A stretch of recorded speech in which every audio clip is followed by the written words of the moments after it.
ডিমিত্রিয়াস of ফালেরুম ছিলেন প্রাচীন গ্রিসের একজন বিখ্যাত দার্শনিক, রাষ্ট্রনায়ক ও পণ্ডিত। খ্রিস্টপূর্ব প্রায় ৩৫০ থেকে ২৮০ অব্দের মধ্যে তিনি জীবিত ছিলেন। তিনি ছিলেন মহান দার্শনিক অ্যারিস্টটল এর ছাত্র। জ্ঞান, দর্শন ও রাষ্ট্রচিন্তায় তার অবদান ছিল অসামান্য। খ্রিস্টপূর্ব ৪র্থ শতাব্দীতে তিনি অ্যাথেন্স শাসন করেন মেসিডোনিয়ার পক্ষ থেকে। তবে রাজনৈতিক ক্ষমতা হারানোর পর তিনি আশ্রয় নেন মিশরের আলেকজান্দ্রিয়ায়। সেখানেই তিনি মিশরের শাসক পটলেমিক প্রথম সোটার এর উপদেষ্টা হিসেবে নিযুক্ত হন।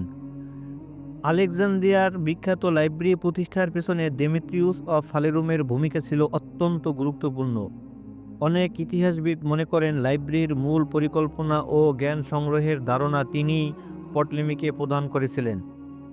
তার লক্ষ্য ছিল পৃথিবীর সব ভাষা, সব জ্ঞান, সব বই এক জায়গায় সংরক্ষণ করা। এই মহৎ চিন্তার ফলেই আলেকজান্দ্রিয়া লাইব্রেরির একসময় বিশ্বের সবচেয়ে বড় জ্ঞানভাণ্ডারে পরিণত হয়। আজ আলেকজান্দ্রিয়া লাইব্রেরিতে যে ডিমিত্রিয়াস অফ ফালেরুমের স্ট্যাচুটি দেখা যায়, তা শুধু একটি ভাস্কর্য নয়, এটি মানব সভ্যতার জ্ঞান চর্চার এক ঐতিহাসিক সাক্ষী। ডিমিত্রিয়াস আমাদের মনে করিয়ে দেন, ক্ষমতা নয়, জ্ঞানী মানুষের প্রকৃত উত্তরাধিকার।